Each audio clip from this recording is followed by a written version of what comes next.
Aujourd'hui, je vous propose de vous lire un discours par rapport à une société qui serait en difficulté. Donc on reste encore dans le domaine professionnel. Donc je vais d'abord vous lire le discours et après, comme d'habitude, on verra les mots difficiles. Actuellement, notre secteur d'activité est en grande difficulté. Certains de nos concurrents ont même fermé définitivement. La plupart des autres entreprises ont enregistré une baisse considérable de leur chiffre d'affaires. Comme vous le savez, nous traversons une crise internationale. À cause de cette crise, les investissements de nos clients ont baissé de 30%. Dans une telle conjoncture, que faire? Quelle est la solution? Pour ma part, je vois 3 solutions qui sont envisageables. La première consiste à être très spécialisé dans un domaine en particulier. Comme ça, nous serons très performants dans le secteur en question. Mais cela représente un risque important, car si le marché change, nous risquons de tout perdre. La deuxième solution, c'est au contraire de savoir tout faire. Mais là aussi, il y a un inconvénient, car on risque de ne pas être très crédible auprès de nos clients, puisqu'il est difficile d'être bon partout. C'est la troisième solution qui me paraît la plus adaptée à notre entreprise. Cette solution consiste à se regrouper avec d'autres sociétés pour pouvoir être compétitif face à nos gros concurrents. Nous n'avons pas le choix. Nous devons unir nos forces. Je vous remercie pour votre attention. Voilà un peu le genre de discours que l'on pourrait faire si l'on était dans une réunion et que notre entreprise serait en grande difficulté. Alors on va voir maintenant quelques expressions que j'ai utilisées dans le texte. Alors j'ai commencé le discours en expliquant que notre secteur d'activité était en grande difficulté.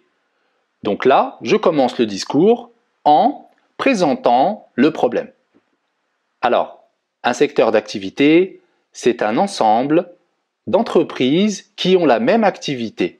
Par exemple, on a le secteur de l'hôtellerie, le secteur de l'automobile, le secteur de l'immobilier. Ouais, c'est ça un secteur d'activité. Ensuite, je dis à cause de cette crise. À cause de cette crise. Donc ici, j'explique la cause du problème. Pourquoi? Pourquoi est-ce qu'on est arrivé à cette situation? On est arrivé à cette situation à cause de cette crise internationale. Ensuite, il y a 3 solutions envisageables. Donc, envisageables, c'est-à-dire 3 solutions possibles. Ici, on propose des actions ou des mesures à prendre. On va proposer des solutions, des actions à faire ou des mesures à prendre.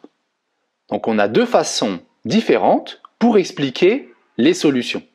Le verbe consister, on va l'utiliser avec la préposition à plus le verbe à l'infinitif, consister à, etc.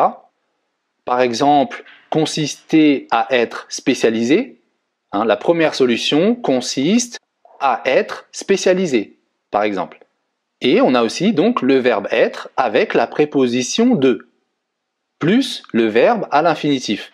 C'est, par exemple, c'est de savoir tout faire. La deuxième solution, c'est de, préposition, c'est de savoir, on a le verbe à l'infinitif. C'est de savoir tout faire.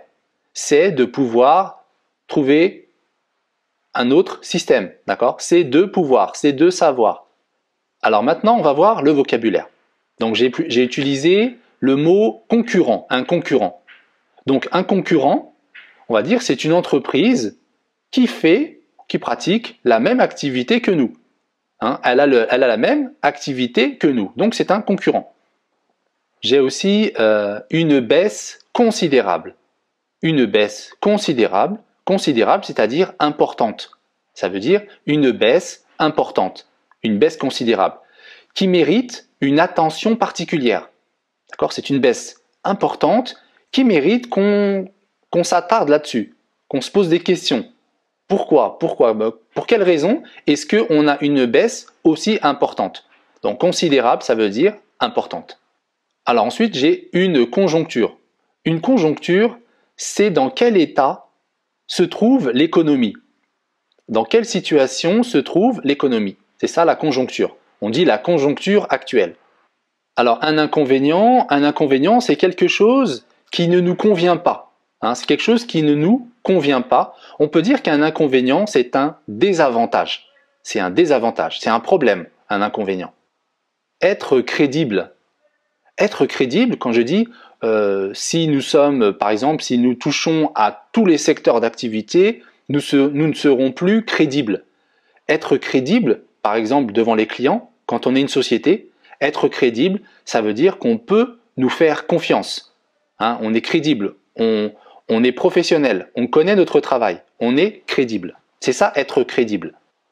Quand je dis aussi la troisième solution me paraît la plus adaptée, me paraît la plus adaptée, ça veut dire me semble la plus adaptée. Hein, c'est cette solution qui me semble la meilleure, la plus adaptée. Être compétitif. Qu'est-ce que ça veut dire que être compétitif? Être compétitif, c'est-à-dire que l'on peut faire la concurrence justement avec d'autres entreprises.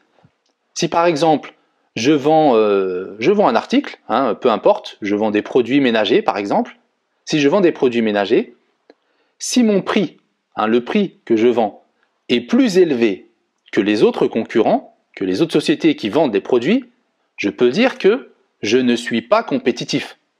Hein, c'est normal, je ne suis pas compétitif, je vends plus cher, donc je ne vais pas marcher. Par contre, si j'arrive à m'aligner, hein, on dit s'aligner avec les autres au niveau des prix, s'aligner, c'est-à-dire qu'on n'a pas une grande différence, on s'aligne. Si les concurrents vendent des produits à ce prix-là et que moi, je vends des produits au même niveau, donc on a une ligne. Je m'aligne avec mes concurrents. Et si je m'aligne avec mes concurrents, à ce moment-là, je peux dire que je suis compétitif.